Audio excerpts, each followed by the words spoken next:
ایک دفعہ میں ایک بات میں کئی دفعہ کہہ چکا ہوں اور کافی عرصہ پہلے بھی کر چکا ہوں کہ ایک طاقتور شخص کی خواہش ہے، بلکہ 2-3 ہیں جن کی یہ خواہش ہے کہ عمران خان ہتھ کڑیوں میں جکڑا ہوا فوجی عدالتوں میں کھڑا ہو ہمارے سامنے، تو ہماری اناؤں کو تسکین ملے گی۔ وہ عمران خان کی آنکھوں میں مایوسی اور خوف دیکھنا چاہتے ہیں کہ جب ایسے ہوگا کہ ہمارے سامنے ہتھ کڑیاں لگے وہ کھڑا ہوگا تو ضرور گھبرائے گا، ضرور ڈر جائے گا، اس کا ایمان ضرور متزلزل ہو جائے گا۔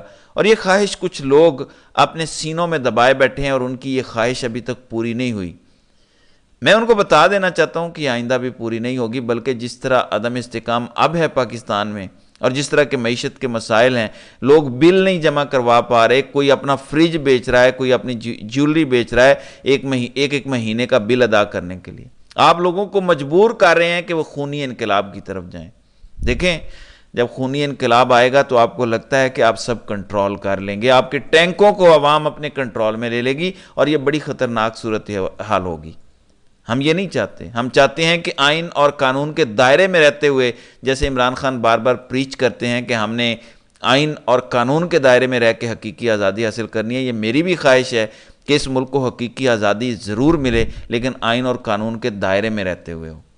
آپ الٹا یہ کر رہے ہیں، اس طرح کے کیس بنا کے، اس طرح کی حرکتیں کر کے، ایسی دھمکیاں لگا کے کہ عوام پھر پرتشدد اور خونی انقلاب کی طرف چل پڑے۔ ظاہر ہے پاکستان یہ برداشت نہیں کر پائے گا۔ آپ کو اللہ تعالیٰ نے بار بار موقع دیا، آپ نے تحریک انصاف کو توڑنے کی ہر ممکن کوشش کی، آپ ناکام ہوئے۔ 8 فروری سے پہلے آپ نے جو دنیا میں پاسبل تھا ظلم و جبر، وہ آپ نے کر کے دیکھ لیا، پھر بھی عوام نے آپ کو فیصلہ سنا دیا۔ تو پہلا موقع آپ کے پاس تھا کہ آپ 8 فروری کے نتائج قبول کر لیتے، آپ نے نہیں کیے، چلیں آپ کی عادت ہے آپ قبول نہیں کرتے۔ اس کے بعد دوسرا موقع آپ کو ملا جب کمشنر راولپنڈی سامنے آ گیا اور اس نے بڑا زبردست بیان دیا کہ فوج نے اچھے الیکشن کروائے تھے، ہم سرکاری افسران نے غلطی کی۔ تب آپ کچھ سرکاری افسران کو قربانی کا بکرا بنا کے سارے نتائج ٹھیک ہونے دیتے، عدالت سے تحقیقات ہونے دیتے، تب بھی سسٹم آٹو کریکشن کی طرف چل پڑتا۔ آپ نے وہ بھی نہیں ہونے دیا، الٹا کمشنر راولپنڈی کو اغوا کر کے تشدد کیا، اس کی فیملی پر بھی تشدد کیا۔ آپ کے پاس ایک اور موقع آیا اور وہ موقع تھا جب chief justice Lahore high court نے آزاد منچ ٹریبیونل بنائے، آپ ان ٹریبیونلز کو قبول کر لیتے اور ان کو کارروائی کرنے دیتے، 4-6 مہینوں میں فیصلے آ جاتے اور 1 سال کے اندر اندر ان ہاؤس تبدیلی ہو جاتی اور کوئی خاص عدم استحکام بھی نہ ہوتا، ایک سموتھ ٹرانزیشن ہو جاتی اور پاکستان بہتری کی طرف چل پڑتا۔ آپ نے اس کو بھی قبول نہیں کیا اور قاضی صاحب کے ذریعے ٹریبیونلز بھی ختم کروا دیے۔ آپ کو قدرت نے 3 موقع صرف دیے 8 فروری سے لے کر آپ تک، آپ نے یہ ضائع کر دیے۔ قدرت آپ کو ایک بار پھر موقع دے رہی ہے اور وہ موقع ہے 9 جولائی کی مخصوص نشستوں کے کیس کا۔ آپ چاہتے ہیں کہ قاضی صاحب کے حق میں فیصلہ آئے، قاضی صاحب کو آپ ایکسٹینشن دیں اور اس کے بعد ایک ایسی آئینی ترمیم ہو جس میں فوج کے تمام سیاسی کردار کو قانونی کور حاصل ہو جائے، معیشت کے اندر فوج کے کردار کو قانونی کور حاصل ہو جائے، جتنی پالیسی سازی ہے اس میں فوج کے کردار کو قانونی کور حاصل ہو جائے۔ یہ آپ کی منشا ہے۔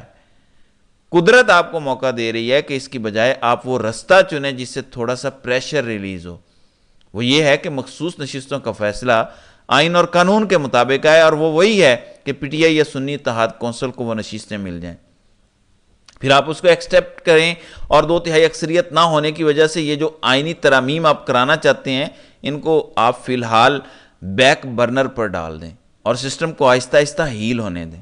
قاضی صاحب کو ریٹائر ہونے دیں، منصور علی شاہ جب آئیں تو تھوڑا سا کم پریشر کریں عدلیہ سے، اتنے میں امریکہ کے بھی الیکشن ہو جائیں گے، آپ کو ایک بریدنگ سپیس مل جائے گی اور آپ کو ایک باعزت ریٹریٹ کہہ سکتے ہیں، سرنڈر تو میں نہیں کہنا چاہتا کیونکہ آپ کی انا بہت بڑی ہے، تو باعزت ریٹریٹ کا موقع مل سکتا ہے۔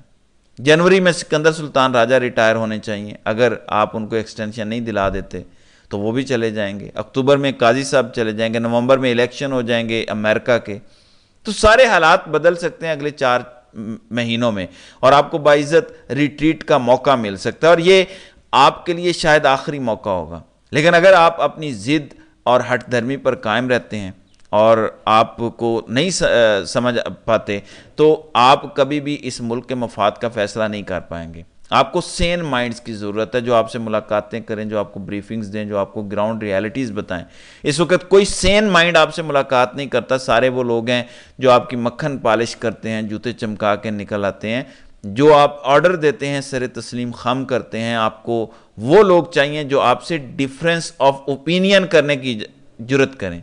ابھی آپ سے ایک بھی ایسا شخص ملاقات نہیں کر رہا، اور یہ تباہی کی ریسپی ہے۔ ہم آپ کو وہ مشورہ دیتے ہیں جو آپ کے لیے بہتر ہے۔ دیکھیں، اس ٹائم ملک کے ساتھ ساتھ انسٹیٹیوشن کا بھی خطرہ ہے، انسٹیٹیوشن کو بچانا ہے۔ شخصیات آتی جاتی رہتی ہیں، شخصیات میٹر نہیں کرتی، انسٹیٹیوشن اس ٹائم خطرے میں ہے، کیونکہ institution directly in confrontation with the people of Pakistan ہے، اور یہ بہت خطرناک ہے۔ عوام نہیں لڑ رہے، انسٹیٹیوشن عوام سے لڑ رہا ہے کہ کیوں تم عمران خان کو سپورٹ کر رہے ہو۔ یہ ایک عجیب و غریب لڑائی ہے۔ کیا کوئی زبردستی ہے کہ عوام آپ کی مرضی کے بندے کو سپورٹ کرے؟ عوام نہیں نواز شریف کو پسند کرتی، آپ کے تاحیات قائد کو نہیں پسند کرتی۔ کوئی زبردستی ہے کہ اسے پسند کیا جائے؟ آپ خواتین کو تک کو نہیں چھوڑ رہے، آپ نے 70 سال کے لوگوں کو جیلوں میں ڈالا ہوا ہے۔ اگر آپ کے اتنے پکے ثبوت ہیں تو اوپن ٹرائل کریں۔ آپ تو خدیجہ شاہ، طیبہ راجہ، صنم جاوید، عالیہ حمزہ، ڈاکٹر یاسمین راشد، اعجاز چودھری، عمر سرفراز چیمہ، محمود الرشید وغیرہ، ان کو آپ نے سزائیں دینی ہیں۔ آپ دے بھی لیں گے تو آپ کی اناؤں کو کون سی تسکین مل جانی ہے؟ میں آپ کو یقین دلاتا ہوں کہ پی ٹی آئی کے سپورٹرز تو چھوڑیں، نون لیگ کے سپورٹرز بھی یقین نہیں کرتے ان کو سزائیں ہوں گی۔ کیا ڈاکٹر یاسمین راشد کسی جگہ حملہ کر سکتی ہے؟ کس کو آپ یقین دلائیں گے کہ 75-76 سال کی خاتون نے کسی ملٹری پلیس پر حملہ کیا؟ کیا کوئی دنیا میں مانے گا یہ بات؟ آپ اپنا مذاق اڑوا رہے ہیں۔ آپ نے بھارت سے لڑنا تھا، اسرائیل سے لڑنا تھا، پاکستان میں دہشت گردی ختم کرنی تھی، لیکن آپ یاسمین راشد سے لڑ رہے ہیں۔ یہ انسٹیٹیوشن کو تباہ کرنے کی اسٹریٹجی ہے، یہ اندر سے انسٹیٹیوشن کو دیمک کی طرح کھانے کا ایک پروگرام ہے۔ مجھے نہیں سمجھ آتی کہ آپ یہ سب کیوں کر رہے ہیں۔ تو ناظرین کرام، آپ کی اس ویڈیو کے حوالے سے کیا رائے ہے؟ آپ اپنی رائے کا اظہار کامنٹ سیکشن میں ضرور کیجیے گا۔